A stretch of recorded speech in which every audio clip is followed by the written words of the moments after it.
Hey guys, what's up? Welcome back to the channel. If you're new here, my name is Jocelyn, and today we're going to be talking about one of my absolute favorite TV shows, which actually just finished its very final season, The Bold Type.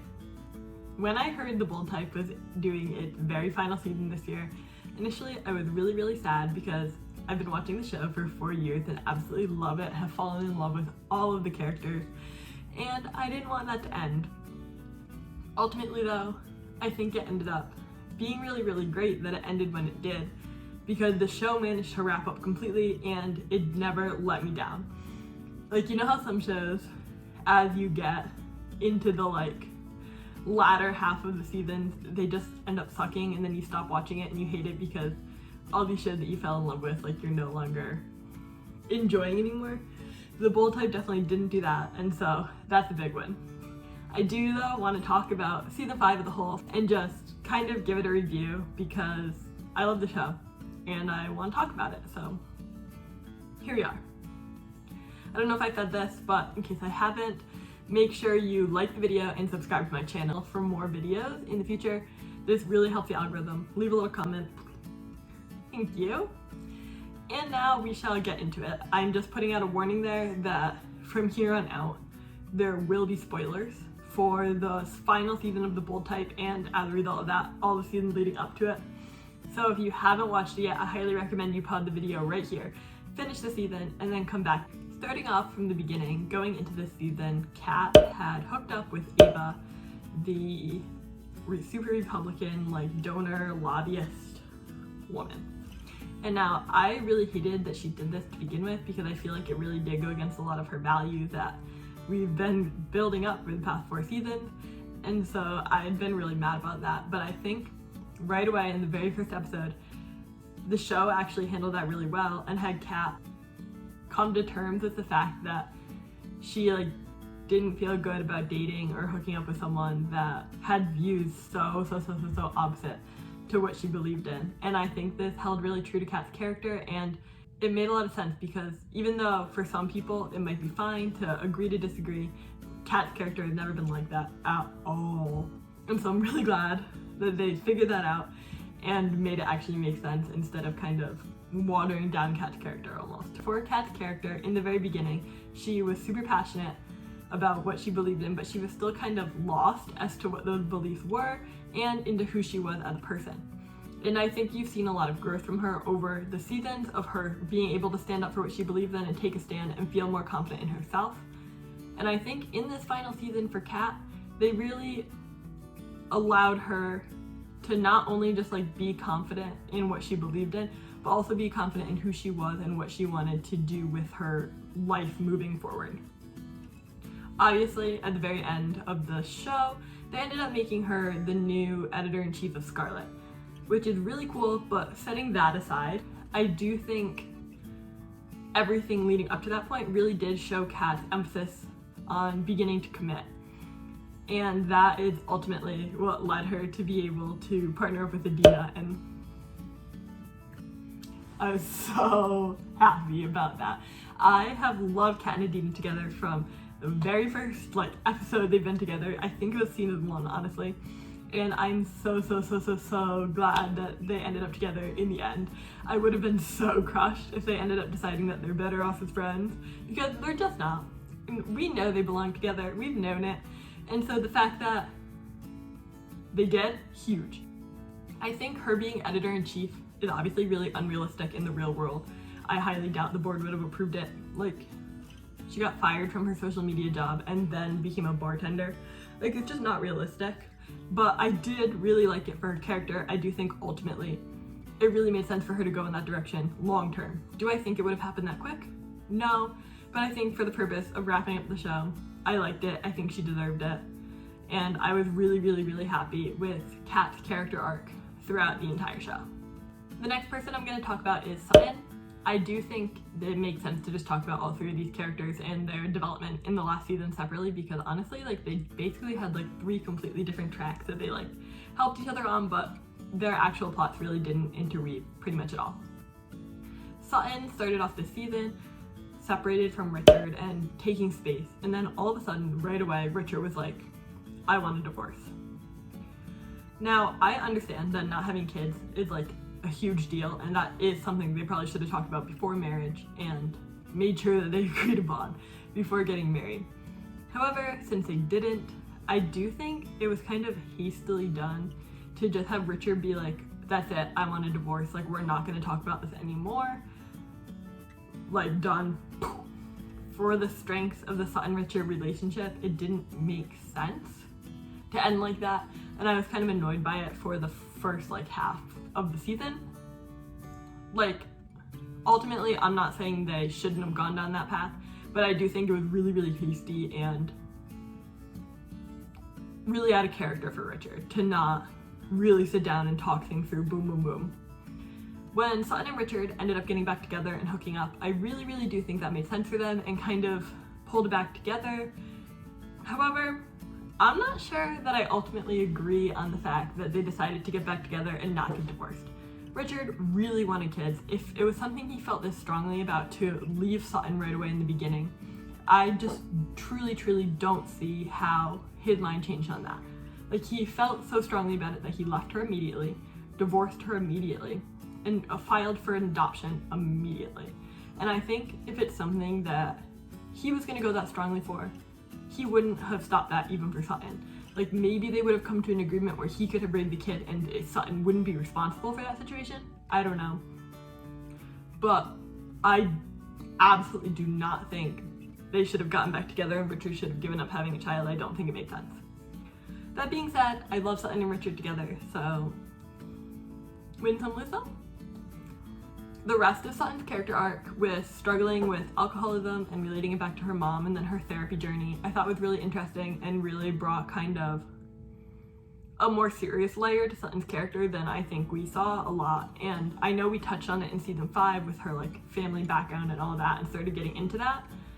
And I'm really glad it carried through to this season and that we got to see her kind of getting help for that and proactively getting help, because I think that's something that could resonate with a lot of people who maybe aren't alcoholics but are heading down the wrong path and don't really know what to do about that. Finally, let's talk about Jane. I'm gonna be honest, Jane used to be, like, season 1, one of my favorite characters, and by this season, she's my least favorite character. I think her character arc was the absolute worst, if we're being honest. She went from being the most put together character who knew what she wanted in her life to being the biggest mess in ways that didn't make sense with her character. The fact that she turned that editor-in-chief job, I love that. I think that was on brand. I think she wanted to be a writer, good, decisive move. The fact that she quit to travel, cool, I can buy that. Do your thing. But everything else that happened in this entire season, don't even get me started. Jane wanted to be a manager and to move up in the powers of the writing world so badly. And then she manages to fall for one of the 2 writers writing for her in a way that completely gets involved with her work. I think that is incredibly off-brand. I don't think Jane would have done that. Yes, I think she might have fallen for this guy, but I think in reality, had she done that, she would have overcompensated and worked with him less. Instead of this other girl, like, I really just absolutely do not think she would have let it get involved in the way that she did. And so I felt like that was a weird character arc. It was also her wanting to date this man, being really into dating this man, like wanting a full relationship with this boy. And then you flash forward like 1 episode and all of a sudden the bartender asks her on a date and she's like, I'm too busy, I'm too stressed, I can't handle it. And like, yes, I think they were trying to relate it to the fact that she had the editor-in-chief job that she didn't really want, but it was still a really bizarre moment for her to go, oh, I now don't want to date. And then they tried to make it like, ooh, she's come around, she's doing better now. And then she didn't even go on a date with this man, she literally just hooked up with them. And I think, yes, it was important for us to be shown Jane hooking up with someone and being like proud of herself after she got her double mastectomy. I think that was something that needed to happen for Jane's character, and so I'm glad it did. But I do feel like it kind of negated her whole I'm too stressed of a human to date when she didn't even go on a date with them. I don't know. Or they should have just made it more clear that she was just scared to hook up earlier, because I felt like her character arc was a little woo and didn't make any sense. maybe more episodes would have given us more time to flesh that out, because the 6 didn't cut it and made me confused. Touching on some of the other characters, I love that Jocelyn retired. I think it was coming for a long time. We could all feel it was coming. I'm glad they just did it, committed to it in this episode. And I'm really happy her and Ian stayed together. For Alex, I think this move to Pinstripe was really, really cool for him. In the beginning of season 1, the whole reason he was working at Scarlet is because he really wanted to push out of his comfort zone and like become a more well-rounded author, and now he's so Scarlet. And so it's really cool to see him moving over to Pinstripe and doing cool things. I'm really happy for him there. His character arc was about kind of taking back cancel culture a little bit. I think was also really important because I think over the course of the 5 seasons, we saw Alex go from kind of dumb, like trying to be a good guy but not really. Like Alex in season 1 was like the type of guy who would have gotten canceled. And then you saw him grow to the point where he was canceling other people, and then kind of turn that corner and actually fully understand what it means to be holding people accountable without ruining people's lives and giving people a chance to grow. And I think that was a really important moment for Alex and showed that he truly understood the messages that he had been learning throughout all these episodes. Oliver, I feel like Oliver did not get enough screen time this season. I was upset about it. I love Oliver. I wanted to see him and Jasper and his little daughter. Sad about that situation, but what are you gonna do? It was only 6 episodes, I understand. And then Sage. Sage also didn't really get enough screen time. I thought she was consistent, funny one-liner. Sage doing Sage. Really glad she got a vertical. I think that was really cute that they showed that all these people that we've grown with are growing, doing big things, and I'm happy they didn't leave her out of that. I'm also really glad that we got to see Adina's mom and kind of see where Adina's coming from a little bit and the ways she balances Kat, because she had a very different upbringing. Or her parents anyways, had a very different upbringing.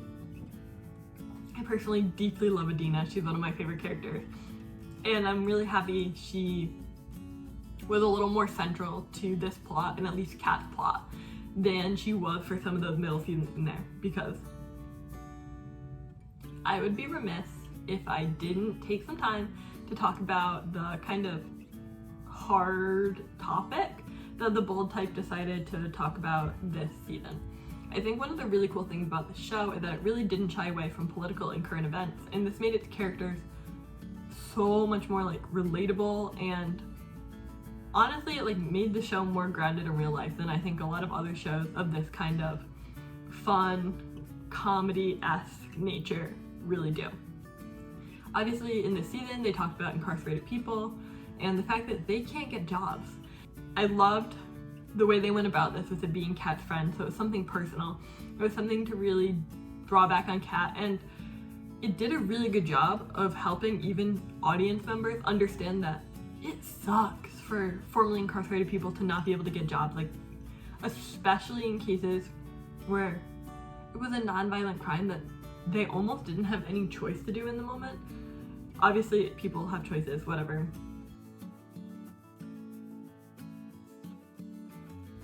But I do think it really related to the theme of change and growth and stuff throughout the episode, so I think it was a really poignant topic and also one that tied into broader themes in the show itself, and so I'm really glad that even in its final shortened season, the show didn't shy away from talking about another difficult topic as it's been doing this entire time. I would have been pretty disappointed in the show if it didn't. Yeah, so overall, I love the final episodes. Do I wish it was a slightly longer season? Yes, but I do think that it wrapped up all of its characters really, really well. I think everyone had a really great future path laid out for them. I'm happy with it. I'm gonna miss these characters a lot. And yeah, now I have to find a new show to watch. So if you guys have any recommendations, let me know. Let me know how you guys felt about the Bold Type final season in the comments. I'd love to talk about it because I'm the only one I know that's watched it. So I'm sitting over here like, I want to talk, but I can't spoil it. I'm making my mom and sister watch it right now, but they're only on season 1, so I have time before they make it through all of that.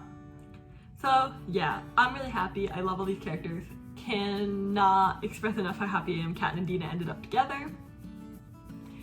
And that's all for the video. Thank you guys so much for watching. I'll see you guys again next Wednesday for more travel or reaction vlogs.